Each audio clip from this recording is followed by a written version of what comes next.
Ok, então como é que isto funciona?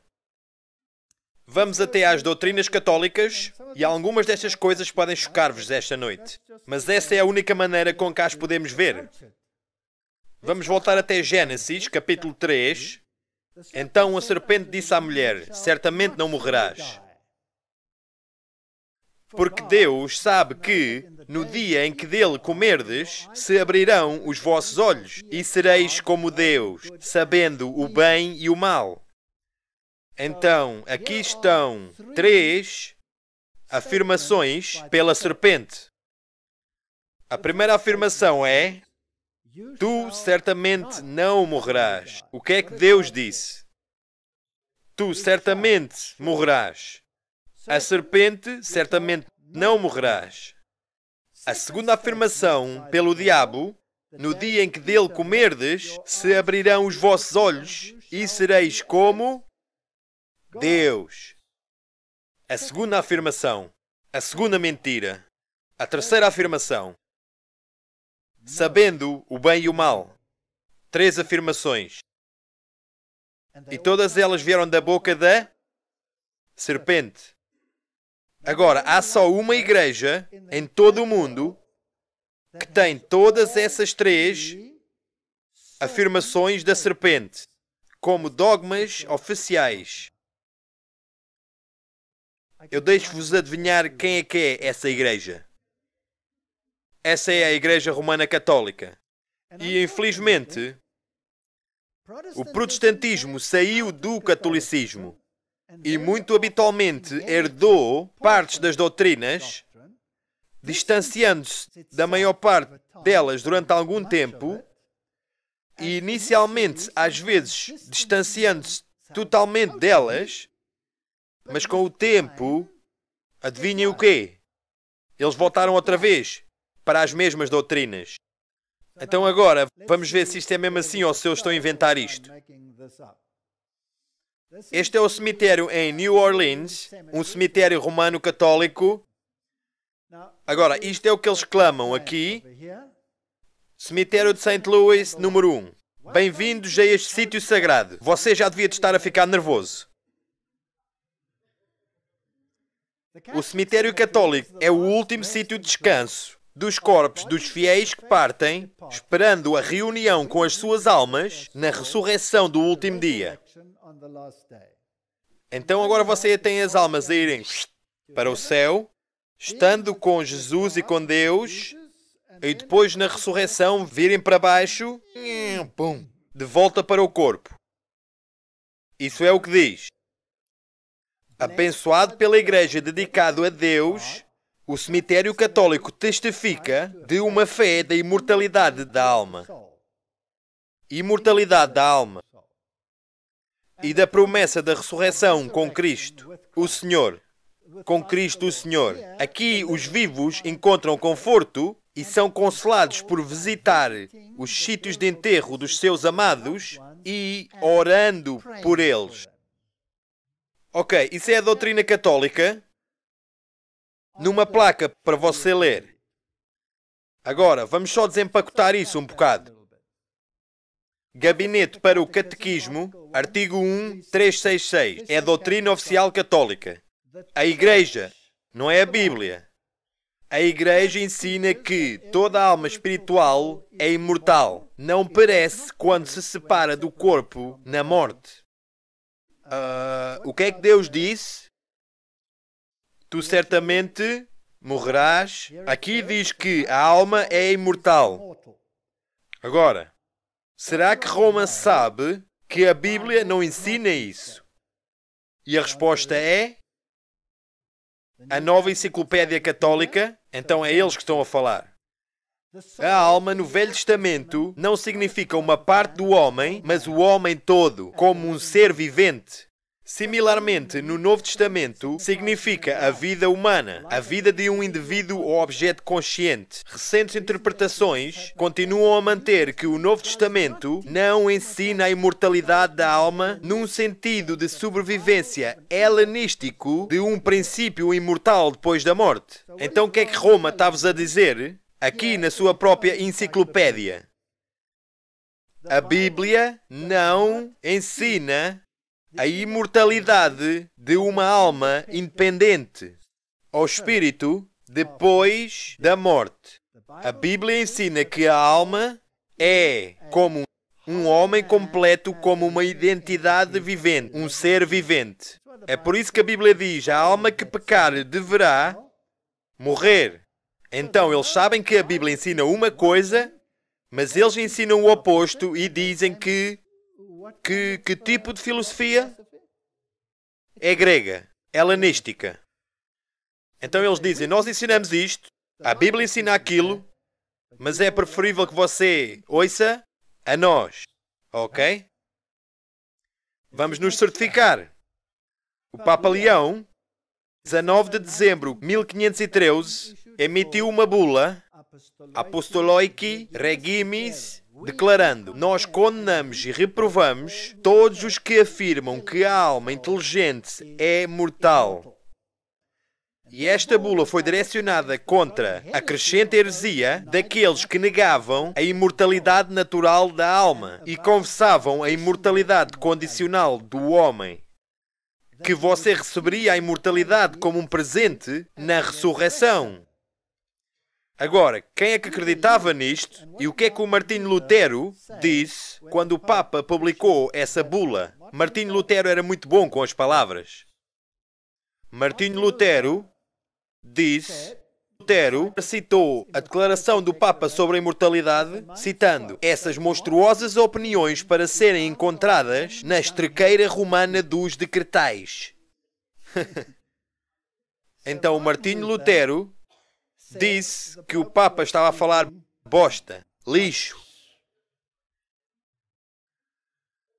O arcebispo Francis Blackburn declara: Lutero casou-se com a doutrina do sono da alma, sobre a fundação da Escritura, e depois ele fez uso dela para refutar o purgatório e a adoração dos santos, e continuou nessa crença até ao último momento da sua vida. Martinho Lutero escreveu, isto é ele a escrever: nós devíamos aprender a ver a nossa morte numa luz verdadeira, para que não fiquemos alarmados quando notarmos ela, como a descrença faz. Porque em Cristo certamente não é a morte, mas um fino, breve, doce sono, que nos traz descanso de um véu de lágrimas, do pecado, do medo e da extremidade de uma morte real, e dos infortúnios desta vida, e nós devemos estar seguros e sem preocupações, descansa docemente e gentilmente por um breve momento, como se no sofá, até ao tempo em que Ele nos vai acordar, juntamente com todos os seus queridos filhos, para a sua glória eterna e gozo. Então o Martinho Lutero acreditava. Então ele acreditava no sono da morte. Quando você morre, você vai para um sono e você acordará quando? Na ressurreição. Então ele teve um argumento com Thomas More. Então ele disse sarcasticamente: e você, Thomas More, pondo-os a eles, as almas que partiram, no céu, no inferno e no purgatório, destruindo os argumentos aonde Cristo e Paulo provaram a ressurreição. E outra vez, se as almas estiverem no céu, diga-me, porque é que eles não estão em tão bom caso como os anjos? E então, qual é que é a causa da ressurreição? E depois ele continua o seu argumento, e é um bocado sarcástico. Ele diz: não, Paulo, tu és ignorante. Vai até ao mestre Moore e aprende uma nova maneira. Não seríamos os mais miseráveis, mesmo que não nos levantássemos outra vez, porque as nossas almas vão para o céu no momento em que morremos. E será que há gozo maior, como o de Cristo que ressuscitou outra vez? E eu admiro-me que Paulo não tenha confrontado os Tessalonicenses com esta doutrina. Se ele soubesse acerca disso, que as almas dos mortos deverão ser ressuscitadas outra vez, se as almas estão no céu, com tal glória como a dos anjos, seguindo a tua doutrina, mostra-me qual é que seria a causa da ressurreição. Então, se seguirmos este argumento, tudo encaixa na perfeição. Não existe nenhum purgatório. Isso é um absurdo. Então, as indulgências têm que ser um absurdo. Não existe o limbo. Quer dizer, até o Papa Benedito concordou que o limbo devia ser tirado da doutrina católica. Então, não existe nenhum limbo. E não existe nenhuma comunicação com os mortos. Então, o que é que a Bíblia nos diz? Vamos só ver alguns versos breves só para substanciar o que nós ouvimos. Gênesis 2:7. E formou o Senhor Deus o homem do pó da terra e soprou em seus narizes o fogo da vida. E o homem foi feito uma alma vivente. Ele não recebeu uma alma vivente. Ele foi feito uma alma vivente. Então, por outras palavras, se você combinar os elementos físicos deste corpo com o metabolismo, o aspecto respiratório, então eu sou uma alma vivente. Então, o que é uma alma vivente? O que você vê aqui é uma alma vivente. Se eu parar de respirar, então estou morto. Então eu sou uma alma morta. Eclesiastes 3, verso 19. Porque o que sucede ao filho dos homens, isso mesmo também sucede aos animais. A mesma coisa lhes sucede. Como morre um, assim morre o outro. Todos têm o mesmo fogo. E a vantagem dos homens sobre os animais não é nenhuma. Então, como um cientista, eu sei que os princípios de vida de um roedor não são diferentes dos princípios de vida num humano. Eu posso estudar os princípios de vida de um roedor e aplicá-los num humano. Nós fazemos-o a toda a hora. No mundo científico, não há diferença. A única diferença é que quando você morre, Deus mantém a sua vida e Ele agarra em reserva até à ressurreição. É como se a sua informação estivesse numa pen ou disco rígido. E quando o tempo chegar e ele disser inserir, então você está aí outra vez. Mas você não é uma entidade vivente lá em cima. Então, a doutrina da imortalidade da alma, se você ler a Bíblia, Ezequiel 18, a alma que pecar, a nefesh, a alma, morrerá. Ou 1 Timóteo 1,17. Ora, ao Rei dos séculos, imortal, invisível e único Deus, seja a honra e a glória para todo o sempre. Então quem é que tem a imortalidade? Deus tem a imortalidade. 1 Timóteo 6,14. Que guardes este mandamento sem mácula de repreensão, até a aparição do nosso Senhor Jesus Cristo, a qual, a seu tempo, mostrará o bem-aventurado e único poderoso Senhor, Rei dos reis, Senhor dos senhores, aquele que tem, Ele só, a imortalidade, e habita na luz inacessível a quem nenhum homem viu nem pode ver, ao qual seja honra e poder sempre eterno. Só Deus tem a imortalidade. Jesus disse em João 11:11, Lázaro, o nosso amigo, dorme, mas eu vou despertá-lo do sono. Senhor, se dorme, estará a salvo. Eles, porém, cuidavam que falava do repouso do sono. Então Jesus disse-lhes claramente, o Lázaro está morto. O Lázaro já estava a cheirar, estava fedorento. E Jesus disse-lhe, Lázaro, avança. O Lázaro não disse, por que é que me estás a tirar do céu? Ele só saiu e continuou com a sua vida. Salmos 115:17. Os mortos não louvam ao Senhor, nem os que descem ao silêncio. Porque na morte não há lembrança de ti. No sepulcro, quem te louvará? Salmos 6:5. Ninguém fala com Deus quando eles estão no sepulcro, eles estão em silêncio. Até que não haja mais céus, e a Bíblia diz que no último dia os céus vão se enrolar como um pergaminho. Então, até que não haja mais céus, não acordará nem se erguerá do seu sono. Job 14, verso 12. A Bíblia é bastante clara. Agora, há versos difíceis e há versos claros. Você nunca pode usar os versos difíceis para construir a sua doutrina. Você começa com todos os versos simples que tornam claro e depois você interpreta as alegóricas nos outros versos. O catolicismo romano ensina que a alma é imortal e eles consentem que a Bíblia não ensina isso. É isso correto? Para o propósito desta palestra, isto é suficiente. Essa é a primeira mentira. A segunda mentira é, vocês deverão ser como deuses. Êxodo 3:14. E disse Deus a Moisés, eu sou o que sou, e assim dirás aos filhos de Israel, eu sou, me enviou a vós. E em Isaías 46:9 diz: Eu sou Deus e não há outro semelhante a mim. Há só um que é imortal, como nós vimos, e há só um que é Deus. Eu não posso ser Deus, eu sou um ser criado, de acordo com as Escrituras. Mas a serpente disse: vocês serão como deuses. Agora, este é o René Descartes, e o René Descartes era, eu deixo-vos adivinhar, era um jesuíta. Um jesuíta.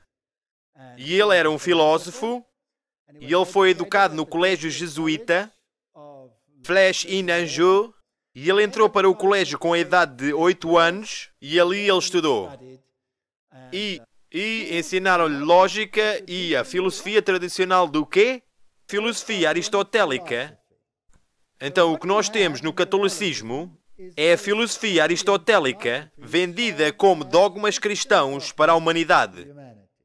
E a humanidade come-a. Descartes era um figurão no século XVII e a sua especialidade era o racionalismo. Ele é famoso pela sua afirmação onde ele disse: eu penso, logo existo. Ok? Eu penso, logo existo. Essa é uma afirmação jesuíta. Como protestante, eu gostava de mudá-la para a minha versão, que seria: eu penso, logo ele existe.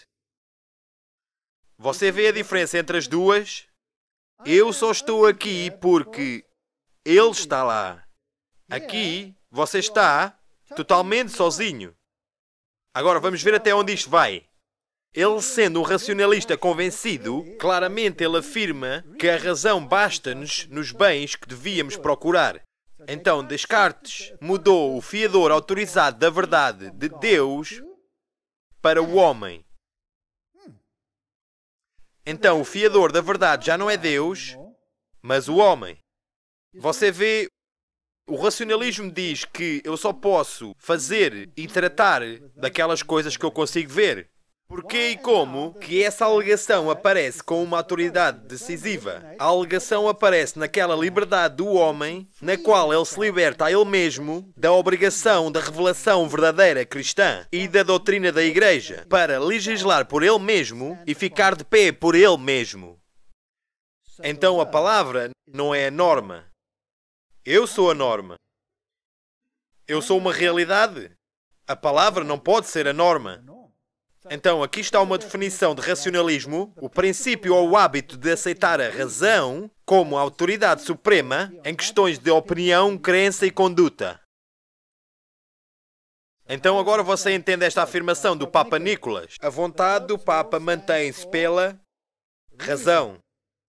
Ele pode dispensar para além da lei e do mal fazer o bem, corrigindo e mudando leis. Eu não tenho que ouvir a verdade na revelação. Eu não tenho que acreditar em algo que Deus tenha dito em algum lugar. Tudo o que eu sei é que aqui estou eu tenho uma mente racional, e eu não sei se isso é realidade ou não realidade, mas isto é real e eu tomo a decisão. Bom, para onde é que vamos daí? João 15:5. Eu sou a videira, vós as varas. Quem está em mim e eu nele, esse dá muito fruto, porque sem mim nada podeis fazer. Mas o Papa diz que sem ele eu posso fazer tudo.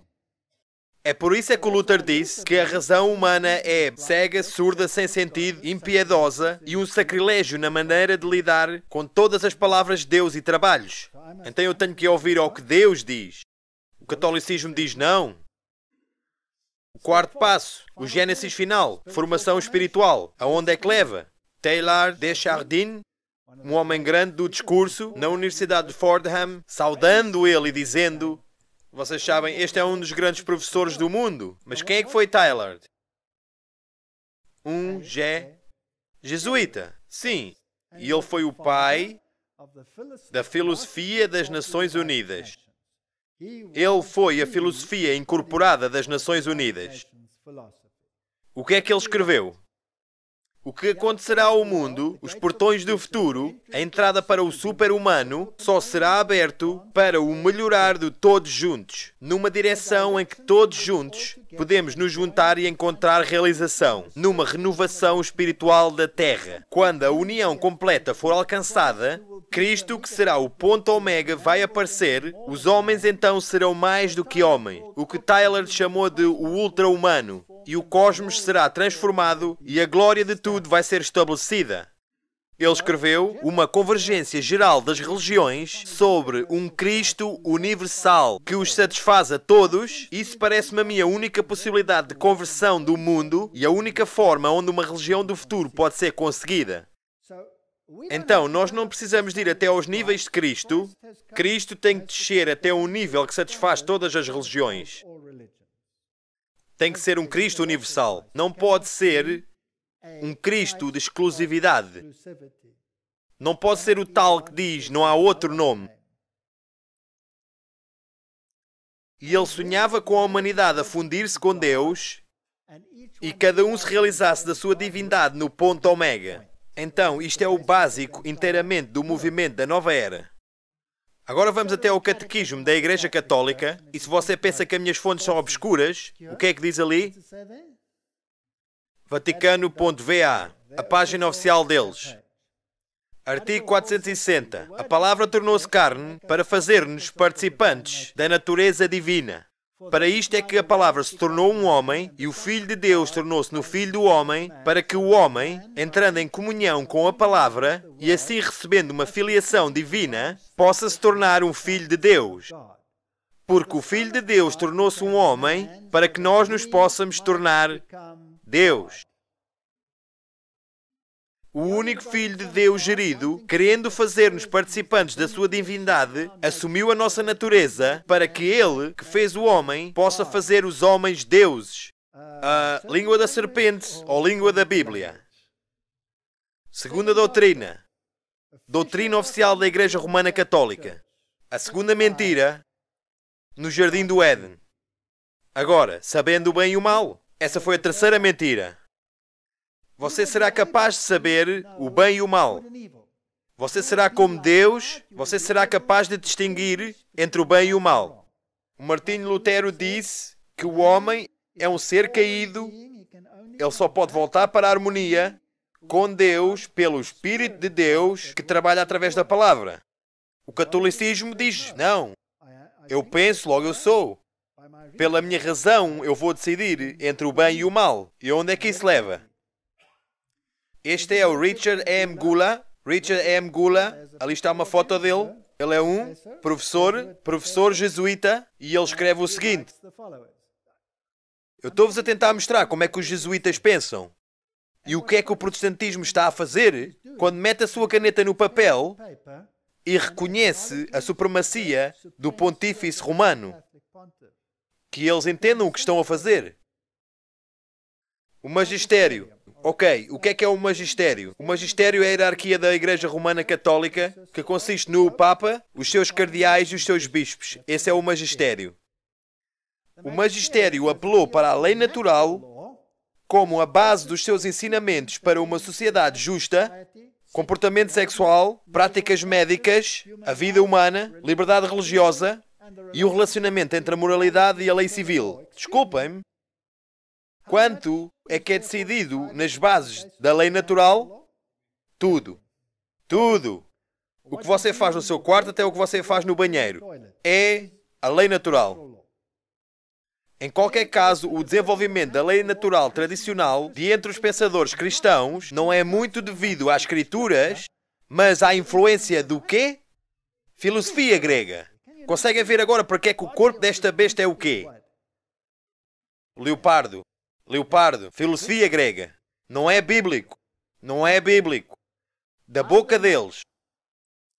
Agora vamos ver o que mais ele tem a dizer. Ele está a citar Lumen Gentium, que é uma encíclica papal, e ele escreve: em questões de fé e moral, os bispos falam no nome de Cristo e os fiéis aceitam os seus ensinamentos e aderem a eles com uma aprovação religiosa da alma. Esta submissão religiosa da vontade e da mente tem que ser mostrada de uma forma especial para a autoridade autêntica de ensino, o pontífice romano, mesmo quando ele não está a falar ex cátedra, fala de jesuítas. O que é que ele está a dizer? Você vai obedecer e você dará o assentimento da alma. Ignácio foi tão longe a dizer, mesmo que Deus te desse um cão como general, você vai lhe obedecer. E se ele disser que é preto, mas você sabe que é branco, então você tem que dizer que é preto. Por outras palavras, você tem que estar morto no cérebro. Ok, vamos ver até onde é que eles vão com isto. Aqui outra vez, o mesmo professor jesuíta a falar.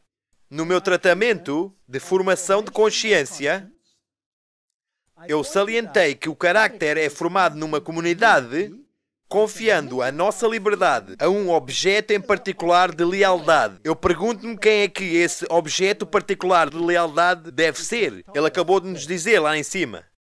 Então, por interiorizar as imagens, rituais, tradições que a comunidade tem formado para que seja possível continuar o significado agarrado ao objeto de lealdade.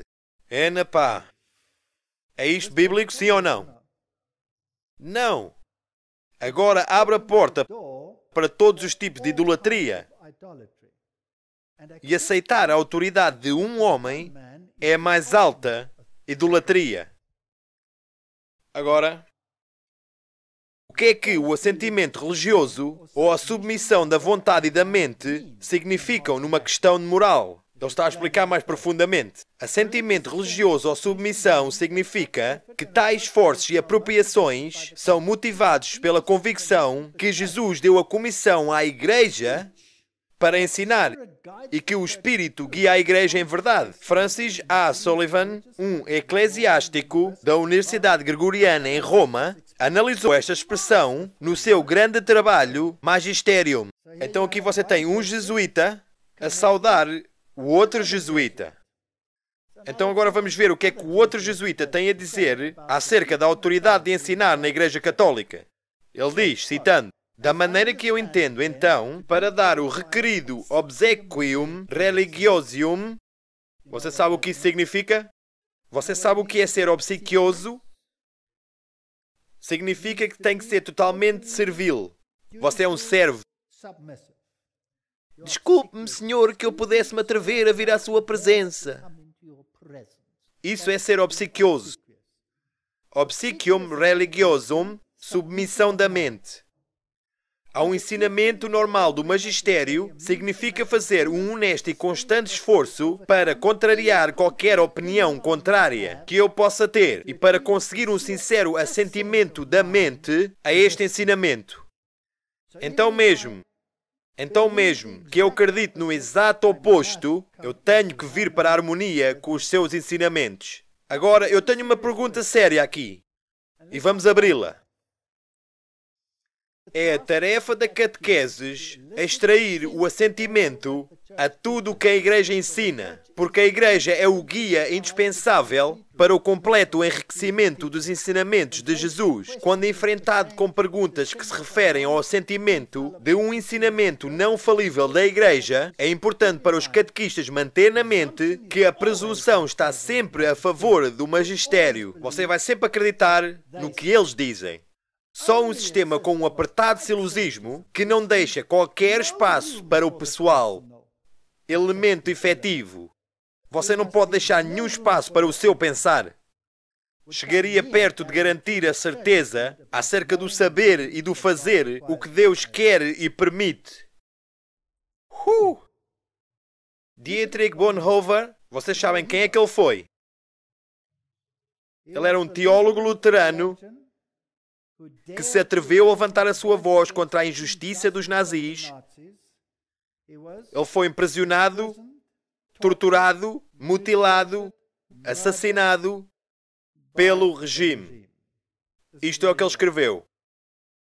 Através do chamado de Jesus, os homens tornam-se indivíduos. Quer queiram, quer não queiram, eles são obrigados a decidir. E essa decisão só pode ser feita por eles mesmos. Não é a escolha deles que os torna indivíduos. É Cristo que os torna indivíduos. Através do chamamento, todos os homens são chamados separadamente e têm que segui-lo sozinhos. Mas os homens estão amedrontados com a solidão e eles tentam se proteger a eles mesmos, misturando-se com a sociedade dos homens companheiros e o seu ambiente material. Só porque a maioria corre numa direção, isso não significa que você tem que o fazer. Percebe? Agora, aqui está algo mais importante na minha mente. Porquê que Jesus morreu por mim e por você? Porquê é que Ele não resolveu o problema de uma outra maneira? Vocês são todos obedientes. Bum, eu faço-vos obedientes. Não. Ele escolheu morrer em vez de me tirar a minha liberdade de escolha. Será que eu estou correto no meu pensar? Ele escolheu morrer em vez de tirar a minha liberdade de escolha. Quem é que são eles para me dizer que eu tenho que dar a minha liberdade de escolha? Quem é que são eles? É isto o trabalho de Deus ou é o trabalho de Satanás?